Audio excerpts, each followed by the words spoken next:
اعوذ باللہ من الشیطان اللعین الرجیم بسم اللہ الرحمن الرحیم اللہم صلی علی محمد وآل محمد وعجل فرجہم وَإِذْ أَوْحَيْتُ إِلَى الْحَوَارِيِّينَ أَنْ آمِنُوا بِي وَبِالرَّسُولِ قَالُوا آمَنَّا وَاشْهَدْ بِأَنَّنَا مُسْلِمُونَ۔ اور جب میں نے حواریوں کو الہام کیا کہ مجھ پر اور میرے رسول پر ایمان لاؤ تو عرض کرنے لگے ہم ایمان لائے اور تو گواہ رہنا کہ ہم تیرے فرما بردار بندے ہیں۔ وَإِذْ أَوْحَيْتُ یعنی اوحیتو وحی کی، الہام کیا، کیا بات ہے۔ اور حواریوں پر ہو رہا ہے۔ حواری کون تھے؟ وہ رسول نہیں تھے، نبی نہیں تھے، لیکن ان پر اللہ تعالیٰ نے الہام فرمایا۔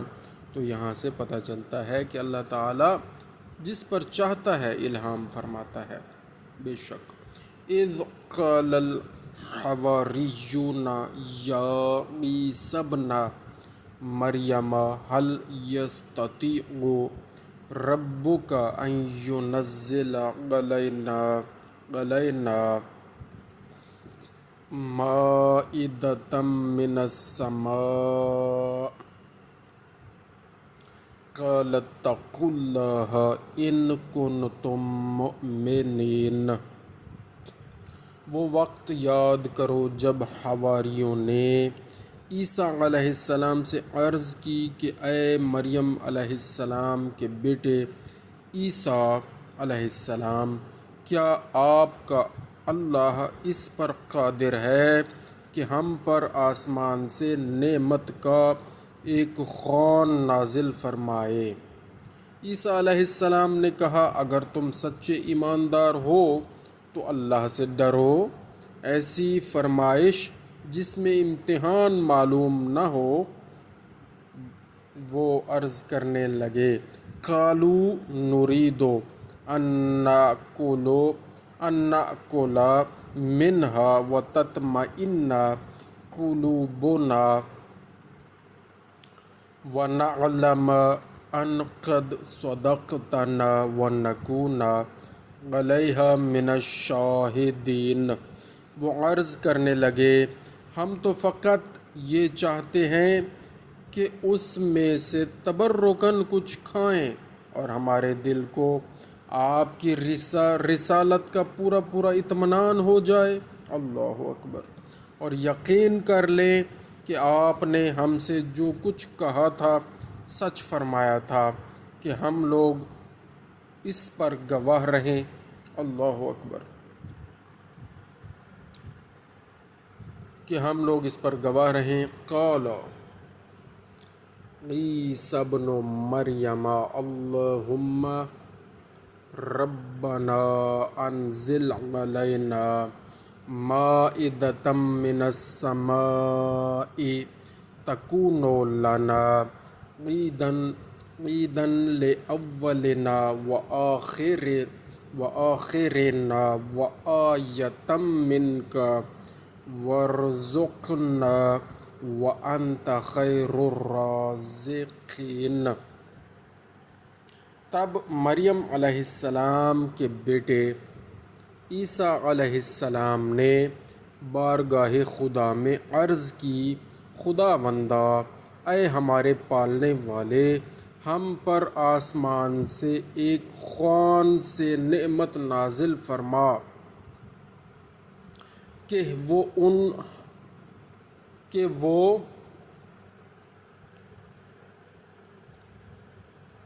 وہ دن ہم لوگوں کے لیے، ہمارے اگلوں کے لیے اور ہمارے پچھلوں کے لیے عید کا دن قرار پائے، جس دن خوان نازل ہو، اور ہمارے حق میں تیری طرف سے ایک بڑی نشانی ہو، اور تو ہمیں روزی دے، اور تو سب روزی دینے والوں سے بہتر ہے۔ بے شک وَأَنْتَ خَيْرُ الرَّازِقِينَ، اور تو سب روزی دینے والوں سے بہتر ہے۔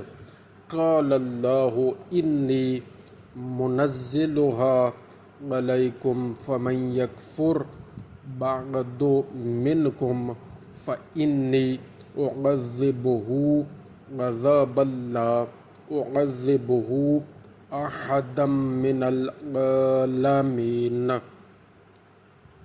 اللہ اکبر۔ خدا نے فرمایا میں خوان تو تم پر ضرور نازل کروں گا، مگر یاد رہے کہ پھر تم میں سے جو شخص اس کے بعد کافر ہوا تو میں اس کو یقیناً ایسے سخت عذاب کی سزا دوں گا کہ ساری خدائی میں کسی ایک پر بھی ویسا سخت عذاب نہ کروں گا۔ وَإِذْ قَالَ اللَّهُ يَا عِيسَى ابْنَ مَرْيَمَ أَأَنْتَ قُلْتَ لِلنَّاسِ اتَّخِذُونِي وَأُمِّيَ إِلَٰهَيْنِ مِن دُونِ اللَّهِ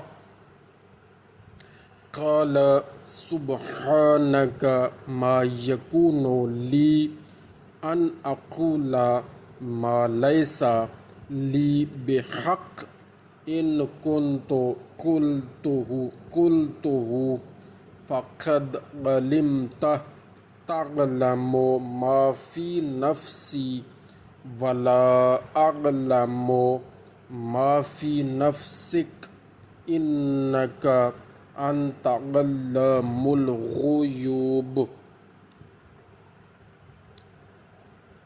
اور وہ وقت بھی یاد کرو جب قیامت میں عیسیٰ علیہ السلام سے اللہ فرمائے گا کہ کیوں اے مریم علیہ السلام کے بیٹے عیسیٰ علیہ السلام، کیا تم نے لوگوں سے یہ کہہ دیا تھا کہ اللہ کو چھوڑ کر مجھ کو اور میری ماں کو خدا بنا لو؟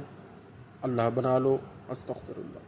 یعنی کہ یہ انہوں نے تو بالکل نہیں کہا تھا، اللہ بھی جانتے ہیں، لیکن ایک حجت تمام ہوگی۔ قال سبحانک ما یکون لی ان اقول ما لیس لی بحق۔ عیسیٰ علیہ السلام عرض کریں گے سبحان اللہ، میری تو یہ مجال نہ تھی کہ میں ایسی بات منہ سے نکالوں جس کا مجھے کوئی حق نہ ہو۔ اچھا، اگر میں نے کہا ہوگا تو تجھ کو تو ضرور معلوم ہی ہوگا، کیونکہ تو میرے دل کی سب بات جانتا ہے۔ ہاں، البتہ میں تیرے جی کی بات نہیں جانتا، کیونکہ اس میں تو شک ہی نہیں کہ تو ہی غیب کی باتیں خوب جانتا ہے۔ بے شک اس میں تو شک ہی نہیں کہ تو ہی غیب کی باتیں خوب جانتا ہے۔ تو خوان اترنے کا یہ جو قصہ ہے یہاں پر حاشیے پر موجود بھی ہے، تو انشاءاللہ اس کو بھی پڑھتے ہیں۔ پہلے تھوڑا سا کچھ آیات ہم اللہ تعالیٰ کے فضل و کرم سے پڑھ لیں۔ ما قلت لهم الا ما امرتنی به ان اعبدوا اللہ ربی وربکم وکنت علیہم شہیدا ما دمت فیہم فلما توفیتنی کنت انت الرقیب علیہم وانت علی کل شیء شہید۔ تو نے مجھے جو کچھ حکم دیا اس کے سوا تو میں نے ان سے کچھ بھی نہیں کہا، یہی کہ خدا ہی کی عبادت کرو جو میرا اور تمہارا سب کا پالنے والا ہے۔ یعنی اللہ ہی کی عبادت کرو جو میرا اور تمہارا سب کا پالنے والا ہے۔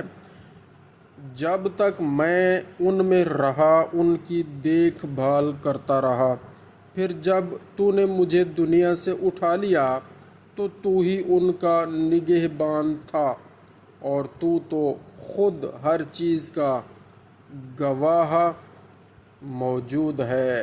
بے شک تو اگر ان پر عذاب کرے گا تو مالک ہے۔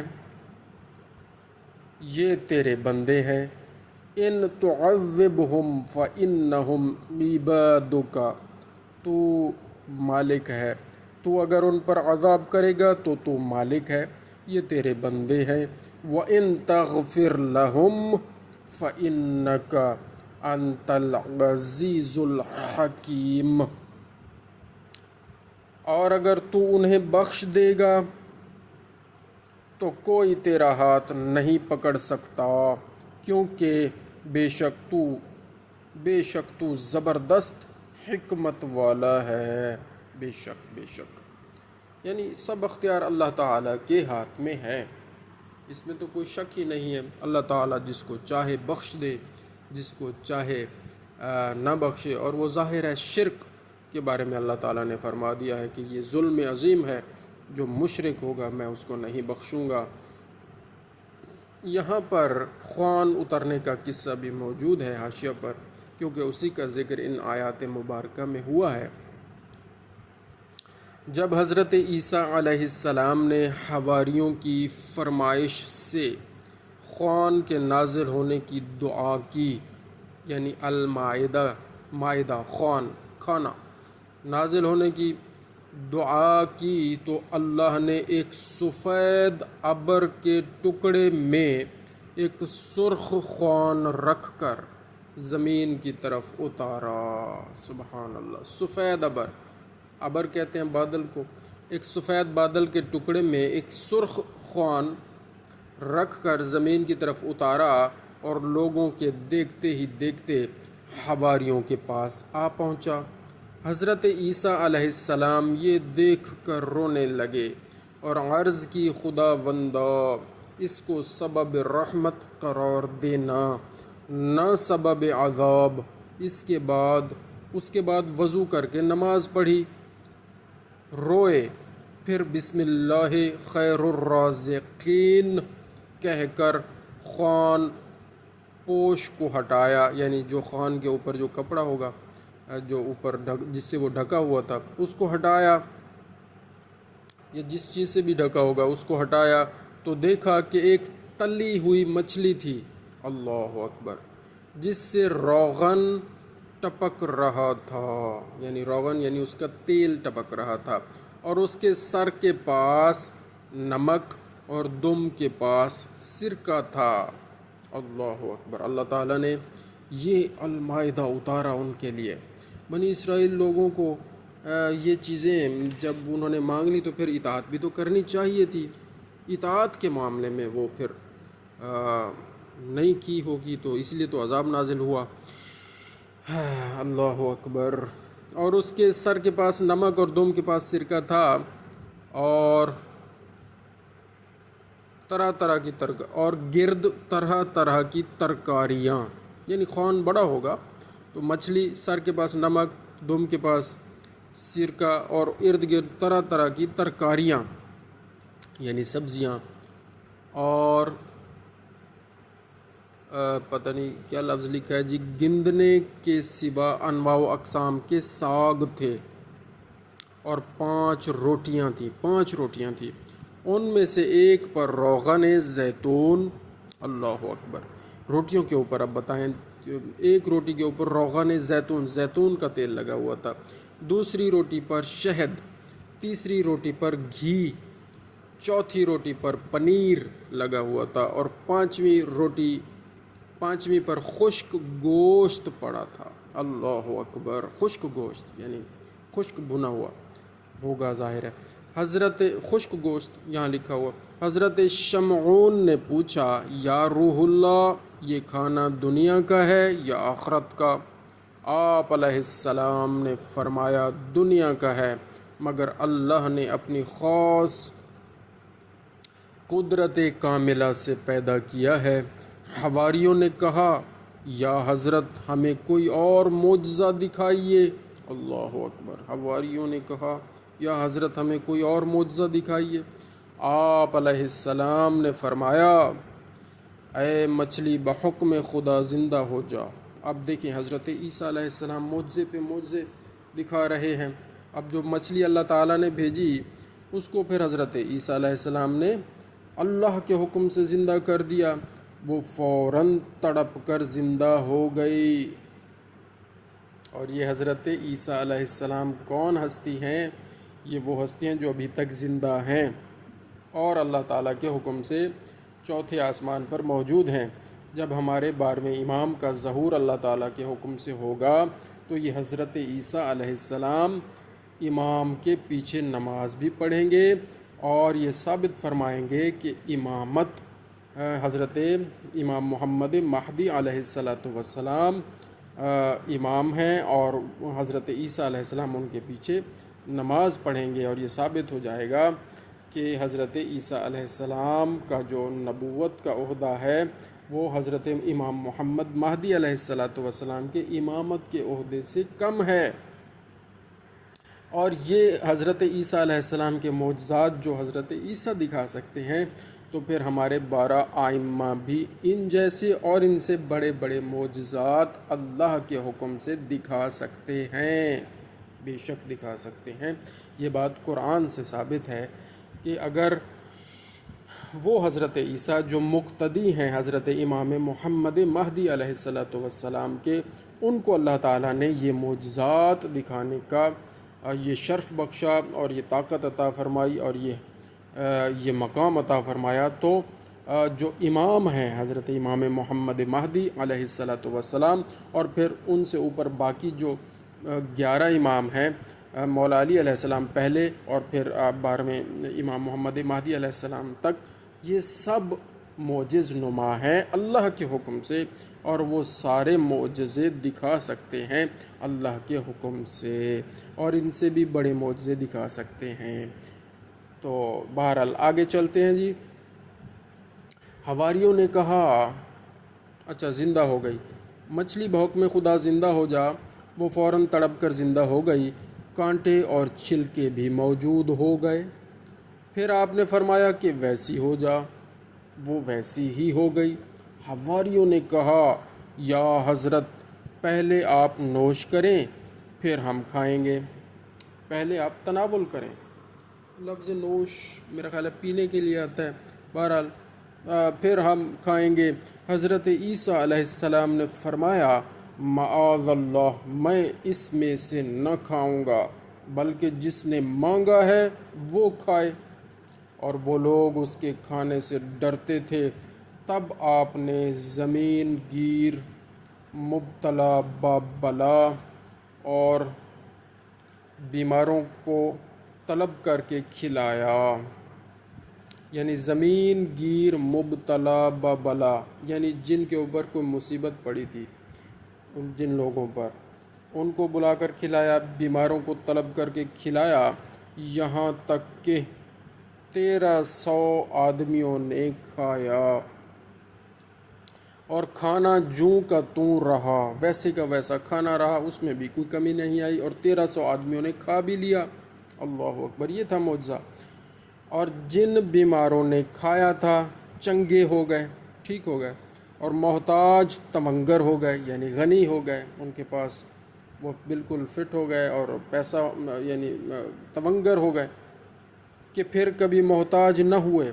جو محتاج تھے جنہوں نے وہ کھایا کھانا تو وہ کبھی محتاج نہ ہوئے، اور جن لوگوں نے نہ کھایا بہت پچھتائے۔ غرض وہ خوان پھر بلند ہوا اور نظروں سے غائب ہو گیا، اور پھر ایک دن ناغہ کر کے 40 روز تک آتا رہا، ایک دن چھوڑ کے، اور جس وقت نازل ہوتا ایک بھیڑ اس کے گرد جمع ہو جاتی۔ آخر حضرت عیسیٰ علیہ السلام نے لوگوں کی باری مقرر کر دی، وہ کچھ دن چڑھے آتا، دوپہر ڈھلے غائب ہو جاتا۔ وہ جو خوان اور وہ جو اللہ تعالیٰ نازل کرتے تھے کھانے کا سارا سامان آسمان سے، وہ کس وقت آتا تھا؟ دن چڑھے آتا تھا، یعنی جب سورج تھوڑا سا نکل آتا تھا اس وقت، اور دوپہر ڈھلے، اور دوپہر کے بعد جب دوپہر ڈھلتی ہے، میرا خیال ہے عصر کا ٹائم ہوتا ہے، غائب ہو جاتا۔ اس کے بعد حضرت عیسیٰ علیہ السلام نے امیروں کو کبر و نخوت کی وجہ سے کھانا کھانے سے منع کر دیا۔ تب ان لوگوں کو شرارت سوجھی کہ لوگوں کو بہکانا شروع کر دیا، کیونکہ حضرت عیسیٰ علیہ السلام نے امیروں کو غرور اور تکبر کی وجہ سے منع کیا تھا، تو ان لوگوں کو شرارت سوجی اور انہوں نے پھر لوگوں کو بہکانا شروع کیا کہ وہ جادو ہے۔ آخر اس کی سزا میں اللہ نے 333 آدمیوں کو سور بنا دیا۔ یہ جو سور پھر رہے ہیں نا، یہ وہی لوگ ہیں، انہی کی باقیات اور وہ کیا کہہ سکتے ہیں، نسلیں کہہ سکتے ہیں، کہ جنہوں نے یہ اللہ کے نازل کردہ مائدہ کے اوپر جادو کا الزام لگایا، خوان کے اوپر جادو کا الزام لگایا اور نبی کے معجزے کو جھٹلایا، نعوذ باللہ، استغفر اللہ۔ تو جو بھی انبیاء علیہم السلام اور ائمہ علیہم السلام کے معجزات کو، کیونکہ اللہ ان کو یہ طاقت دیتا ہے، جو بھی ان کو جھٹلاتا ہے یا ان پر سوالیہ نشان کرتا ہے تو پھر اللہ تعالیٰ اس سے راضی نہیں ہوتے۔ اور پھر یہ دیکھیں ان کو سزا بھی ملی، خدا نے 333 آدمیوں کو سور بنا دیا کہ وہ صبح کو اٹھ کر کیا کرتے تھے، یہ لفظ تھوڑا سا سمجھ نہیں آ رہا، اٹھ کر مربلوں پر گوہ کھاتے پھرتے تھے اور 3 روز تک زندہ رہ کر مر گئے۔ اچھا، وہ 333 آدمی 3 روز تک زندہ رہ کر مر گئے۔ ہاں، استغفر اللہ۔ یعنی کہ اب جو سور موجود ہیں یہ پھر ان کی شبیہ تو کہہ سکتے ہیں، ان کی باقیات ان کی شبیہ کہہ سکتے ہیں، تاکہ یاد رہے کہ وہ یہ جو سور ہیں یہ کیسے شروع میں اللہ تعالیٰ نے کیوں بنائے، اور اس وجہ سے بنائے کہ انہوں نے نافرمانی کی اللہ تعالیٰ کی اور معجزات کو جھٹلایا۔ 3 روز تک وہ زندہ رہے اور زندہ رہ کر مر گئے، اور یہ خوان چونکہ یکشنبہ کو نازل ہوا تھا، اس وجہ سے نصرانیوں میں عید کا دن قرار پایا۔ اللہ تعالیٰ سے دعا ہے کہ اللہ تعالیٰ ہمیں روزانہ قرآن کریم صحیح تلاوت کرنے کی توفیق عطا فرمائے، اور اس قرآن کریم کو صحیح سمجھنے کی ہمیں توفیق عطا فرمائے، اور صحیح سمجھ کر قرآن کریم پر صحیح عمل کرنے کی ہمت، قوت، ہدایت اور توفیق عطا فرمائے، اور اس کا پیغام بھی آگے صحیح پہنچانے کی ہمت، قوت، ہدایت اور توفیق عطا فرمائے۔ اللہ کا کلام حق ہے، سچ ہے، اللہ تعالیٰ نے حق فرمایا، سچ فرمایا، صدق اللہ العلی العظیم۔ اور یا اللہ کریم ہمیں امام زمانہ 12ویں امام محمد مہدی علیہ السلام کے سچے سپاہیوں میں شمار فرما، کہ جن کے مقتدیوں میں حضرت عیسیٰ علیہ السلام جیسے نبی بھی شامل ہیں، اور اس نبی کو اللہ کریم نے اتنے عظیم معجزات عطا فرمائے، تو ہمارے امام جو کہ حضرت عیسیٰ علیہ السلام کے بھی امام ہیں، ان کو پھر معجزات کتنے عطا کیے ہوں گے اور کیا مقام عطا کیا ہوگا، آپ خود ہی درک کر سکتے ہیں۔ جزاک اللہ خیر، اللہم صلی علی محمد وعلی محمد وعجل فرجہم۔